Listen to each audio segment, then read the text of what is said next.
Let's talk a little 2024 primary. They're starting to chirp a little more at each other. That'll be fun. Marjorie Taylor Greene is here. DOJ on the hot seat today. All that's coming up on I'm Right.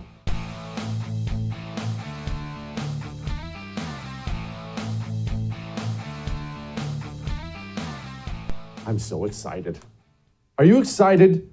I'm talking about for the 2024 GOP presidential primary. I feel like not enough of you were excited. You should be excited like I'm excited. So let's explain why you should be excited. Because here's what I hear a lot from the right. This is what I hear mostly from the right. I don't want Trump to get in. I don't want DeSantis to get in. I don't want him to fight. This only helps Democrats. Too much infighting. No. Stop with that nonsense. These people have to go earn your vote. All of them. Trump, DeSantis, Nikki Haley, Mike Pence, all of them. Make these people earn your vote. You talk a lot. I talk a lot. We talk a lot about how we don't like this and we want this changed and we wish this was different and we wish these guys would act this way and I wish the GOP would stand up this way. I talk this way, you talk this way. But how do we get that change? What power do you actually have? What power do I actually have? You have one thing. That's all you have. One thing. Your vote. My vote is not given to anybody yet. It's all I have. It's the only power I have is that one vote I get. It's your only power you have. And when we're dealing with things like the United States of America and the future of this nation, I intend to use my power. I intend to hold on to it until I'm sure and then use it. And don't be naive. DeSantis is running. I hear this from a lot of people. I don't even think he's getting in. If you watch I'm Right, if you've been watching I'm Right for, was it a year ago I told you he's running? How do I know that? He's already setting up a campaign staff. It's obvious to anybody with eyes he's running. Now, he's doing the smart thing right now. He's running without running. I know this frustrates Team Trump, and I get it. I'd be frustrated too. DeSantis is very clearly running. He's on the book tour. He's on Fox News. He's even out there now mentioning Trump. It's silly season. I mean, you know how some of this stuff goes, and obviously he does his thing, and it's just that's kind of who he is. He can say what he wants about me. I'll always give him credit for the things that he did that were positive, and I'm appreciative of a lot of the things that he did. Doesn't mean I agree with everything that he's doing lately or whatever, but ultimately it's about delivering for the people you represent and delivering for the country. So I wasn't really into kind of trying to throw pot shots at anybody. Ooh. So what stage are we in now? Here's the stage we're in. And if you've been watching politics for any length of time, you will see this. If you're not too emotionally invested in this candidate or that candidate, you'll see this as well. At first, before anyone was really in, they were all lovey-dovey, right? Trump, DeSantis, endorsing each other, supporting each other. Hey, here's a photo op here. And then they start to get the inkling that we might have to fight. So they start creating distance. Then, what do you see? We've already seen this phase, the surrogate attacks. Not Trump himself, but one of Trump's people or one of DeSantis's people will deal with the news or go online and take a little vague pot shot at the other guy. Then, as they continue circling each other, they start to chirp at each other. Trump, of course, kicked this off first. Didn't do himself any favors, calling him Ron DeSanctimonious 2 days before the midterm election. Probably fired a little early there, lost himself some support, but eventually DeSantis was always going to start chirping back. That's just kind of how these things go. So where are we in this race? What's going on? What's the status of the race? Well, right now, if the race was held today, the primary I'm talking about, Donald Trump would win. He's the most popular Republican in America still. That's just the way it goes. DeSantis is a real contender, though. The race isn't held today. The race is next year. DeSantis can easily win this race. Trump can easily win this race. It's anybody's game. Because I'm not on anyone's team, I don't have anyone's bumper sticker, I don't wear anyone's T-shirt, I'm just going to give you the race as I see it. It'll make you mad if you're emotionally invested in one or the other, but I don't care. Still going to give it to you as I see it.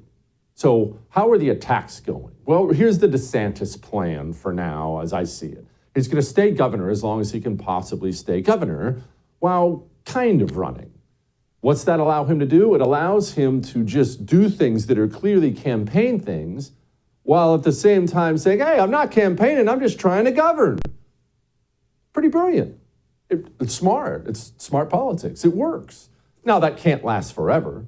Eventually, he has to officially declare because there are things you can only do, like major fundraising things, once you're officially a candidate. But for as long as he can, he will stay out and do the I'm just a governor routine. It will drive Team Trump crazy, which is why Team Trump is busy taking as many vicious shots as they can at him. Trump can't go a day without bringing him up, called him establishment, comparing him to Jeb Bush, and he's even been calling him Lockdown Ron and Ron DeSanctimonious and all these other things. Now let's talk about that and those attacks.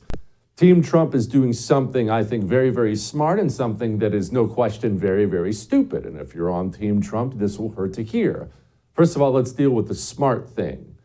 Trump attacking DeSantis as establishment or a rhino.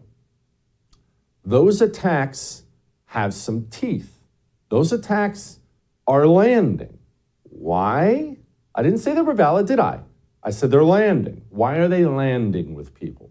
They're landing with people because DeSantis and Jeb Bush clearly are close.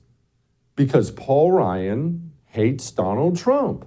And Jeb Bush and Paul Ryan have such huge egos, such elevated opinions of themselves, they can't possibly consider a world where whatever they say, the GOP base wants the opposite. If you're Paul Ryan and you want to defeat Trump and you want Ron DeSantis to be the nominee, the best thing you can do is shut your freaking mouth and disappear. Instead, he can't stay off the news. Jeb Bush is the same thing. Jeb Bush is a pariah for the GOP base.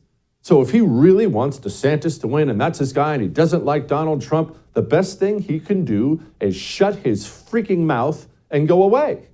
Instead, he can't stay off the news. He's on Fox News every day. I don't like Trump. I like DeSantis. Making those Trump establishment accusations look kind of real.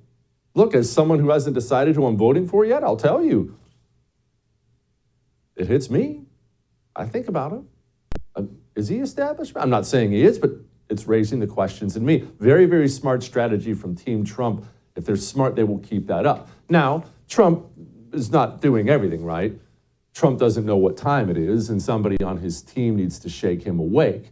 You see, in 2016, we all laughed and cheered and enjoyed it while Trump was calling everyone nicknames and things like that, Lion Ted and all the no. It was fun. I was even on Team Cruz back then. I liked Ted Cruz. But even then I thought, okay, that's funny and it's effective. It's not 2016 anymore. The population, especially the right, we're much more afraid. We know how dangerous this government is. This is a much more serious time than 2016 was. Times change. So Trump hasn't changed. He's still throwing all these DeSanctimonious things out there, which again, they don't bother me, but they don't land. It makes Trump look clownish and unserious. And when he says things like lockdown Ron, because DeSantis did lock down his state for a month, but when Trump, who was the author of 15 Days to Slow the Spread, he handed the country to Dr. Fauci. When Trump calls anyone else lockdown Ron, when he accuses anyone else of being pro-lockdown, I'll be honest, again, as an undecided voter, that is the thing that will cause me not to vote for Donald Trump if it continues. Because Ron DeSantis, having locked down his state, owned it. After a month, he owned it, apologized, said it would never happen again. I view COVID lockdowns as maybe the worst thing that's ever happened to the United States of America. I'm not exaggerating that. One guy has owned it. The other guy has not only not owned it, he's been out there recently bragging about it, bragging about everything he did. Every time Trump calls DeSantis establishment, it makes me think maybe I won't vote for DeSantis. Every time he calls him lockdown Ron, it makes me think I will never vote for Donald Trump. I need an accounting. The land of the free was turned into a tyranny because of a virus. Not only should that not have happened, It's not even legal what this country did. It's not even legal what this country did. Crimes were committed against you. You realize that by your government, federal, state, local. The United States of America, nobody in this country has the right to point to you and say, close your business, lose your livelihood. They don't have the right. That's illegal, but they did it anyway. And so that accusation isn't landing. Not for me, not for anybody. And that is the state of the 2024 race. We will see how it goes. DeSantis has to get in eventually. Team Trump's gonna have to figure out what's working, what's not working, and it'll be spicy and fun. The debates are gonna be a blast. We'll cover it all right here on the first. Now, we're gonna talk to Marjorie Taylor Greene about quite a few things, and we're gonna talk to her next. All that may have made you uncomfortable, but I am right. Oh, you're gonna have to buck up when it comes to 2024, because it is gonna be spicy. And if you're on one of the teams, and most people are, you're probably on Team DeSantis or Team Trump now. That's just the way it goes. People choose their candidate. I'm not faulting you for it. That's the way it goes. You better get ready. It's gonna get muddy and it's gonna get bloody. Have you been taking your male vitality stack from Chalk, fellas? Ladies, have you been taking your female vitality stack? No more big pharma nonsense. No more Operation Warp Speed. No more Pfizer. Natural herbal supplements. Natural. The medical facilities in this country, the medical industry in this country, I don't know about you, they revealed a lot to me over the last few years and none of it was good. I have rededicated myself to doing natural things to make sure I'm healthy. Part of that for me is daily I take a male vitality stack from Chalk. 35% off with the promo code Jesse right now. Get yourself strong, get yourself energized, and get yourself ready. Chalk.com, CHOQ.com, promo code Jesse, all right? We'll be back.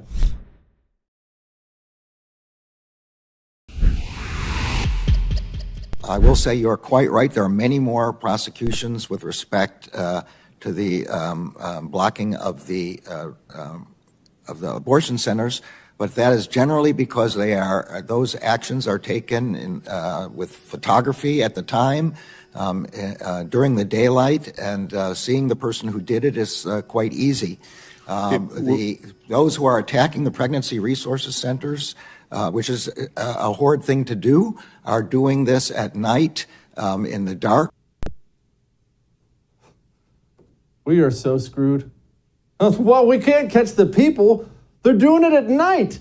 Joining me now, somebody who continues to impress, Congresswoman Marjorie Taylor Greene of the wonderful state of Georgia out there. I don't know why all the balls in the GOP are women now, but apparently that's what's happened in this country. Congresswoman, the FBI can't solve crimes in the dark anymore? Is that where we're at?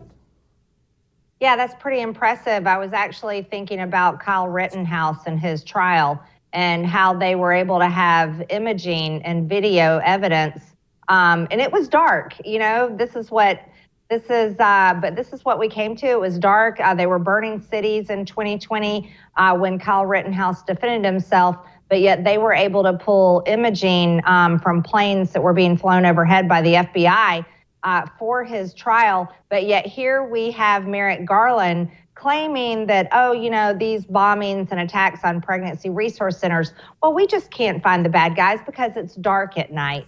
So really, what can they do?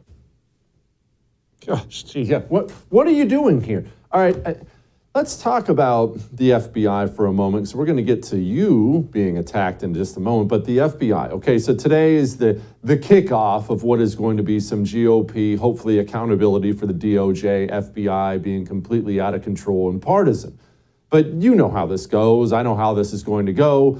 You're going to ask them questions. They're going to say, I can't comment on an ongoing investigation. And then we're right back to where we started.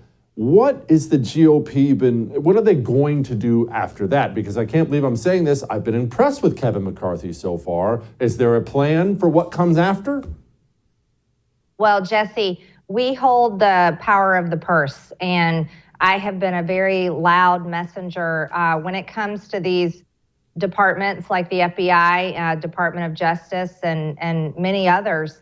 I believe that's where we should hold them accountable. If they aren't willing to do the job that they're supposed to be doing in a nonpartisan manner, well, then we should use our pencil and go line item by line item and use the Holman rule to reduce salaries down to zero and reduce their departments and get rid of the problem people like the 7th floor, because that's really where all the problems are. And then with Merrick Garland, I've been saying over and over to impeach Merrick Garland because he is nothing but a Biden puppet, and he has weaponized the Department of Justice against conservatives and Republicans.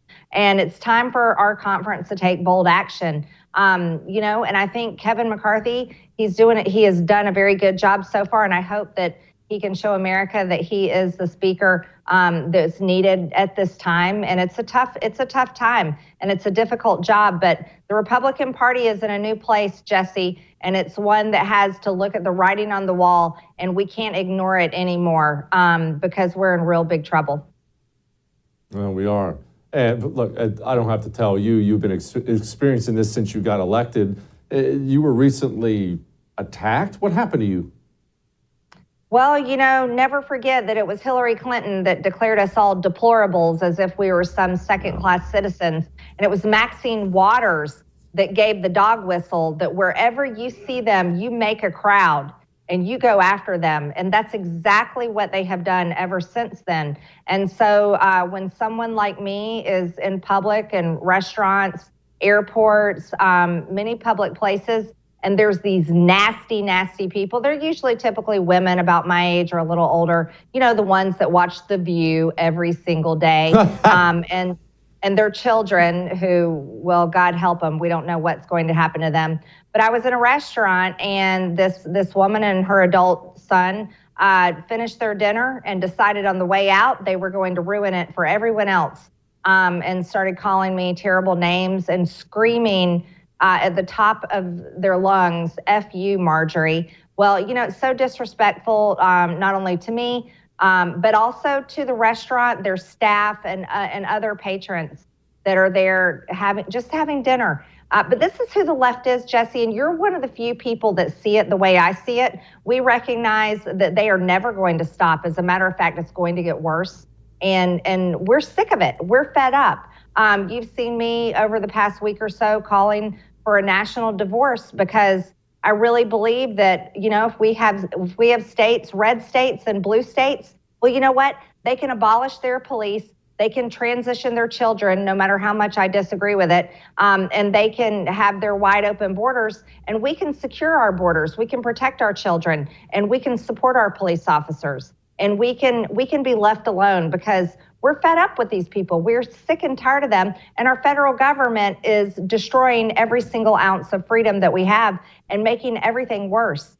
So that's why I've been saying these things. And then, I go to a restaurant and get screamed at by demon-possessed, insane, out of control people. And it's just another reminder of watching videos where just regular people were being attacked because they wore a MAGA hat in public. And it's too much. We've got to do something about it. I loved that you were talking about national divorce, whether people support it or don't support it. I think it's an important conversation to have. People who don't support it can get mad as they want, but it's not a conversation that's going to go away because, as you just pointed out so eloquently, we are already two different nations. Here's a little bit of the response to you coming out and saying something. Congresswoman Marjorie Taylor Greene. This week, she repeatedly called for a national divorce. There is no national divorce on the horizon right now. The last time Southerners like Marge proposed a national divorce, it was because they were holding 4 million African Americans hostage as slaves, and they didn't want to let them go. Wow. Okay, what I don't understand, Congresswoman, is why don't they want to divorce us? As you pointed out, sad as it may be, they hate us. Okay, the feeling is mutual, at least on my end. I'm not telling everybody to feel that way. I hate you, you hate me. Why are we living together? Why are we still married? Why don't we go our separate ways? Well, certainly we've been trying to kick them out of the bedroom and make them sleep on the sofa for some time now, Jesse, but they just don't seem to get the message. Those same people that are criticizing me for saying, hey, I need my own safe space from all of you people are the same people that are shoving their policies and their disgusting woke ideologies down our throats. Those are the same people that are perfectly fine with adult men dressed in drag that are gyrating in front of children at school and in parades and town squares. Those same people want to control us. They want to vaccinate us. They want to mask us. They would love to keep lockdowns going. They would love to force their insane gender insanity on our children and on all of us. And they won't leave us alone. They will not leave us alone because they don't respect us, Jesse. They don't respect us. They don't recognize that we're equal to them, even though they preach equality all day long, every single day, to the point where it's not equal anymore. And they don't want us to have our own states. They don't want us to have Republican red states that have power. And they don't want a reduced federal government because they're the party that have learned to weaponize the government against conservatives all over America. Congresswoman, keep up the good fight. I know you will. I appreciate you. Hey, thank you so much, Jesse. 40% off. 40% off? Look, you already know about Grip 6. I tell you every single day.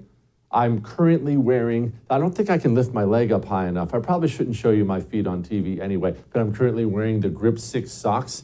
You know that center of your foot, like the arch and the middle of it? It's like they just hold it. It's wonderful. Well, anyway, factory seconds are 40% off right now. The wallets, the belts, the socks. Now is the time. 40% off. Grip6.com/Jesse. Go get you the best stuff, American-made stuff out there from a company that actually shares our values.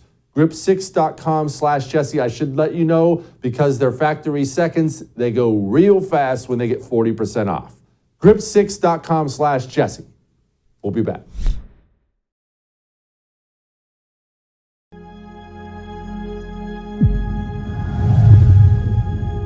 I've called Brandon Johnson and Paul Vallis to congratulate them on their victories in advancing to the runoffs. We were fierce competitors in these last few months, but I will be rooting and praying for our next mayor to deliver for the people of the city for years to come. Aw, Lori Lightfoot isn't going to be mayor of Chicago anymore. That's too bad, isn't it? I love when these people get fired. It brings me such joy. Joining me now, my friend Catalina Lauf ran for Congress. She's now the founder of the Defense of Freedom PAC. All right, Catalina, I live in Houston, well, the burbs. You're up there in the belly of the beast. Why isn't Lori Lightfoot going to be mayor anymore? You know what? Because one of the few things that unites all of Chicago is the fact that we love our Portillo's Italian beef. That's the best one here in the city. And our mutual disdain for Lori Lightfoot. You could ask anybody, even if they weren't even into politics, of what they thought of Lori Lightfoot, and they would say she's an absolute disgrace. And it's very sad to see that the city that was so magnificent for so long, you know, over the last 4 years has seen such a destruction because of her lack of leadership, her empty promises, her corruption, and most notably her horrible TikTok videos that we will all not miss.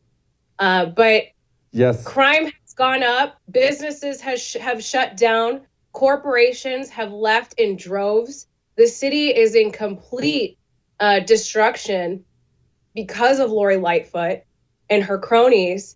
And it's time that we have new leadership in to really rebuild. And it's going to take a long time. And it shows you that elections really have consequences because of the amount of destruction that she was able to, her lack of leadership rather, because of the crime rates. Again, police retirements up over 200%. Because of all of that, it's going to take a long time to rebuild. And I'm hopeful that a new leader, a new mayor can do that. Catalina, what did she do to drive this crime through the roof? Because I adore Chicago, as you know. I love that place, but I haven't been in 10 years, and it's just a war zone now. Now, it's always going to have crime. It's friggin' Chicago. It's had crime for a long time, but it is crazy how bad it got and how bad it got so fast. What'd she do? Yeah, so primarily the crime rates were always concentrated in the South and West Side. That's been a long time thing, unfortunately, the lack of economic opportunity in those areas. But in the city, especially in the tourism parts, or even in where all the Fortune 500 companies are, it was always beautiful. Magnificent Mile. You had a lot of commerce, a lot of busy streets all the time, healthy economy in general. And what happened was she overused her powers during the pandemic, so shut down everything, parks. Kids couldn't go on swings. The draconian and tyrannical way that she approached the pandemic was really the start of everything. And then, you had restaurants shutting down, businesses shutting down, people weren't going into work. And then you add in the BLM riots, where completely she supported the people who were causing the mischief and the crime in an already decimated city because of the pandemic. Now you go in and you have people who are looting and rioting and destroying the very businesses and the restaurants and the areas that were basically kicked while they're down, and they were never able to recover from that. Lori Lightfoot was supporting defund the police. She's part of the progressive movement that just ultimately was not supporting law enforcement. So then you have a high rate of crime happening in even the most beautiful parts of the city. Okay, Catalina, who are these two guys? Paul Vallis and Brandon Johnson. No one across the country even knows who these people are. I have a very hard time believing these are hardcore righties, but are they sane Democrats? Yeah, well, one of them certainly is not. Johnson is a very proud Marxist union organizer backed by the heavy progressive movement. He has prided himself of, again, defunding the police. He's exactly the opposite of what we want during this time, or what we want in general in a politician. And then you have Vallis, who campaigned on supporting law enforcement. He seems to be a relatively sane, conservative, principally, but ran as a Democrat. And ultimately, I do have hope that he will be able to change things. But look, we're from Illinois. Vote early, vote often, and the Windy City are our two favorite sayings. So we have a healthy skepticism of everybody, every politician, especially in the city of Chicago. But I do have hope that he can turn things around. And I first and foremost hope that he supports our law enforcement. Our retirements are down significantly. Nobody wants to join the police force at all. The academies have some of the lowest graduation rates.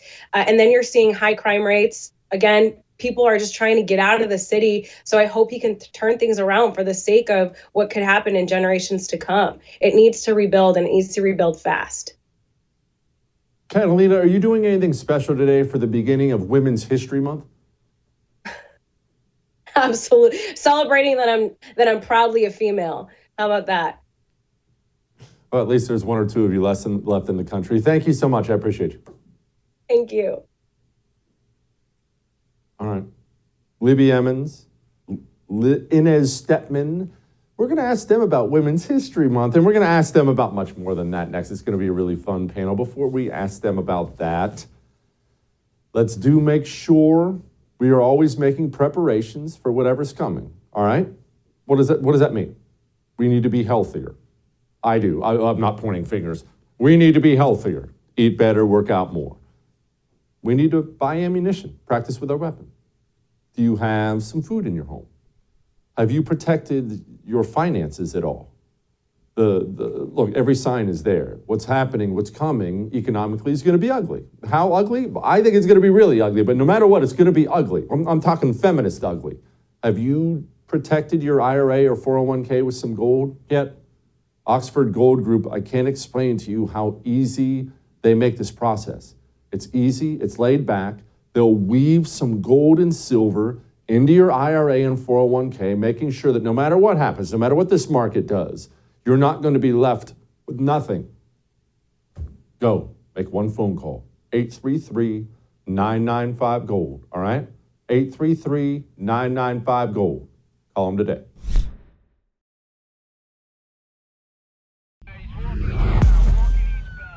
I'm grateful that we worked together to remove a record number of guns off our streets. reduced homicides, and started making real progress on public safety. Yeah, bang up job. Joining me now, Inez Stepman, host of the High Noon podcast, and Libby Emmons, editor-in-chief of the wonderful Post Millennial. Inez, I gotta be honest with you. I know I'm a little jaded and a bad person and I'm cynical, but I know Chicago went to the polls and bounced Lori Lightfoot for crime reasons. I get it, and that sucks because Chicago's wonderful, but these people are just gonna go vote another communist in. It's not like there are gonna be any changes to Chicago.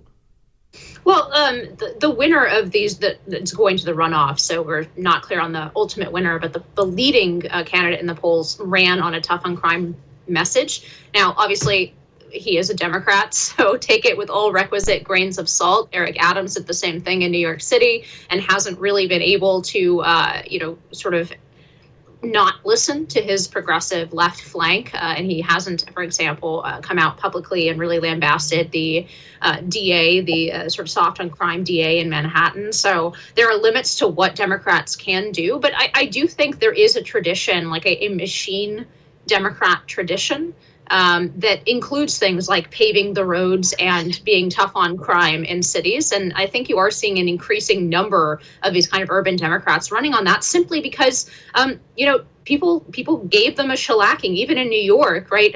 Republican Lee Zeldin doubled his votes in New York City, probably almost exclusively on the issue of crime. He almost took a run at the governorship. There was a 20-point swing towards Republicans during the midterms in New York generally.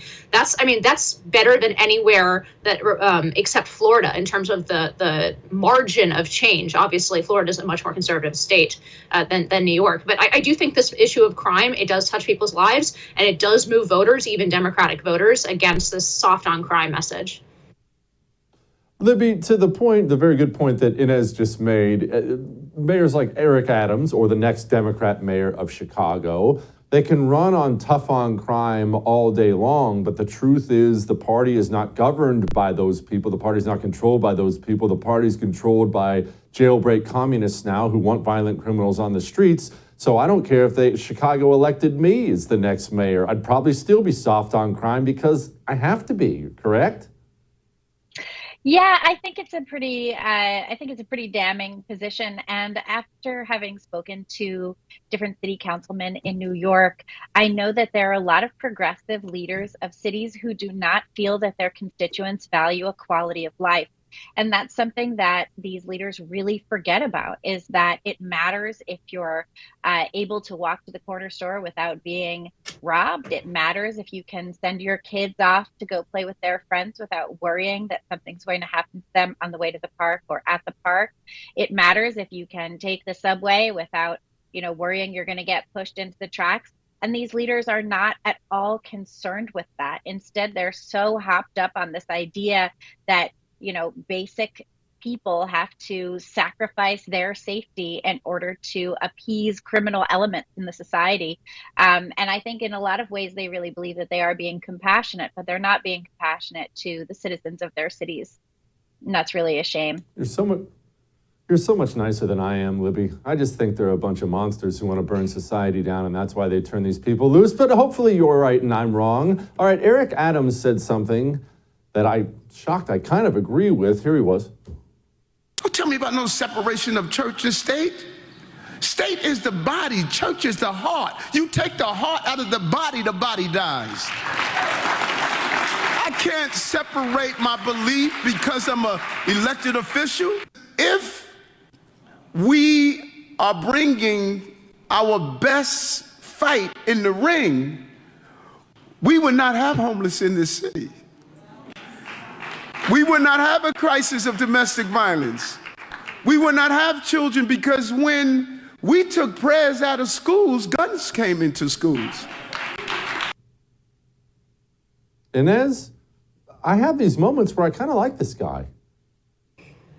Eric Adams is really the king of saying things that sound good to conservatives, but unfortunately, the way that, as Libby so well pointed out, I think the way that the interests work in these cities is that it gives an extreme overweight to a particular section of progressives who are against all of these messages, whether it's crime, whether it's what Eric Adams is talking about here. Like, actually, the population of a lot of these cities is not quite as liberal as I think a lot of conservatives assume. In some cities they are, but even in those cities, I mean, I come from the San Francisco Bay Area, right? Chesa Boudin was ousted, was recalled over this issue of crime, right? So I do think, look, if you go back to the 90s, you have a lot of Democrats running on a tough on crime platform, on a faith-friendly platform. Even if you go back and you listen to speeches of Bill Clinton right back in the 90s, there's a lot of tough on crime rhetoric, and there's a lot of God rhetoric in what he's saying. So there is this tradition in the Democratic Party, but it's very overwhelmed in recent decades by this woke sort of AOC rising faction.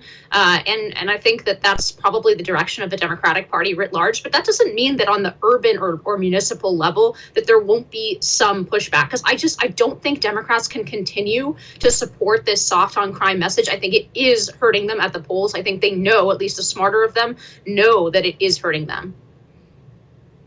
Libby, let's switch gears a little bit here, because I saw this and it was really sad, and it's an article about sadness. The numbers are out there. Teenage girls are sadder than they've ever been. 2011, 36% of teenage girls were bummed out. Now it's 57%.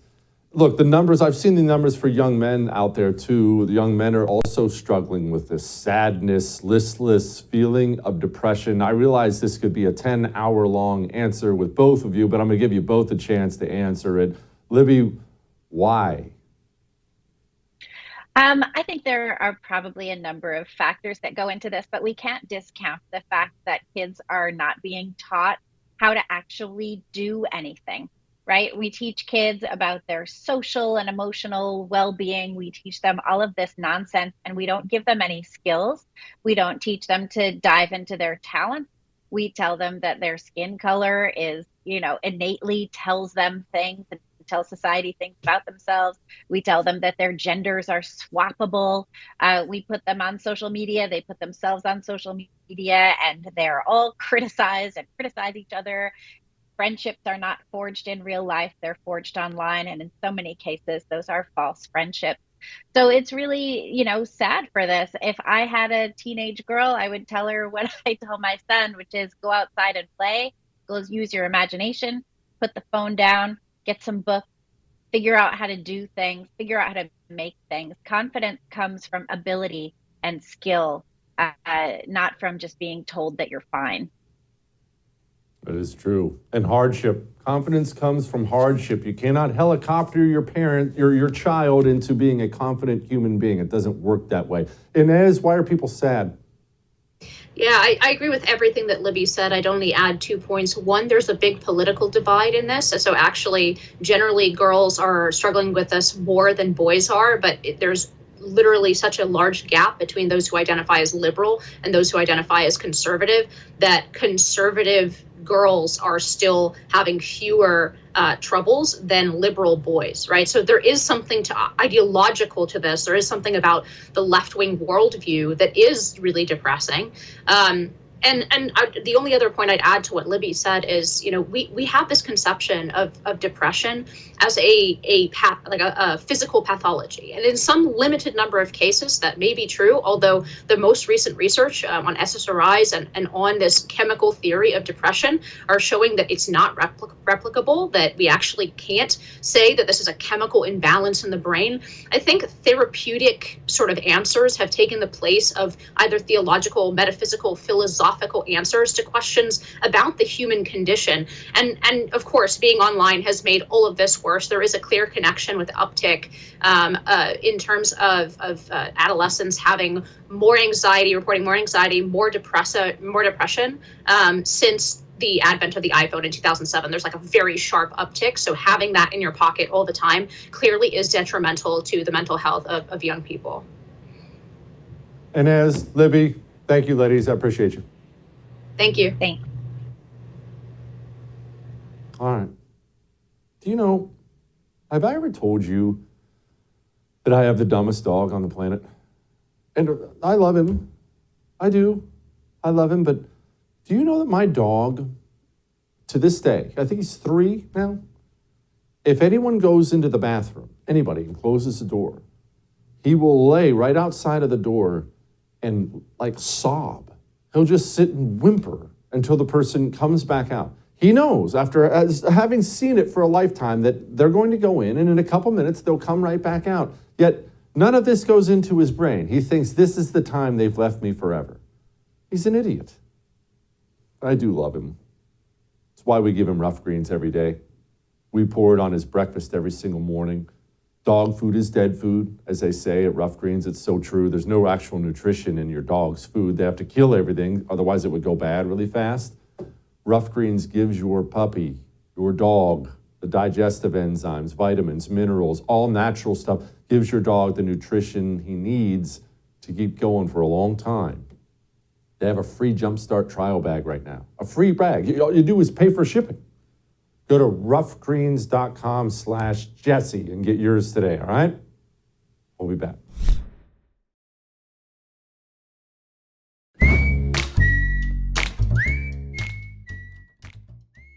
All right, time to lighten the mood. And we are actually, you and I, we're going to take some health advice from the Commander-in-Chief. Well, some health inspiration from the Commander-in-Chief. You didn't think Joe Biden could inspire you to become healthier, did you? Well, he did. He did it yesterday. Before we show you that, let me tell you this. That timeshare you think you're stuck in, you're not actually stuck in it. You're not. I know how this goes. I've heard this year after year after year. I've heard, Jesse, I called him. I told him, hey, I don't use it anymore. Can I get out? And they tell you, no, sorry, you can't. Well, I want out. And they tell you what? What did they tell you? They told you, read the contract again. They probably even gave you the paragraph, the section of the contract. No, look at page 10, paragraph E. You're in for life. Lone Star Transfer's heard all this. They've dealt with all this before. And yet 99% of the time, when people call Lone Star Transfer, they get out. You're one phone call away from freedom. You know that? 844-310-2646. All right? 844-310-2646. You're not stuck. Now, as far as getting healthier goes, we've already talked about eating better and working out more and all these things. I think I'm going to go get a physical. I haven't had a physical in a while. I don't like the doctor's office. I actually don't trust most doctors now, but after hearing about Joe Biden's physical, I'm inspired. And I had a nurse named Pearl Nelson, military. She'd come in and do things that I don't think you learn in medical school, nursing school. She'd whisper in my ear. I couldn't understand her. She'd whisper, she'd lean down. She'd actually breathe on me to make sure that there was a connection, a human connection. She even went home and brought back her pillow from her own bed because she knew the one I had, the one comfortable. But I'm not joking. Pearl sounds awesome. I'll see you tomorrow.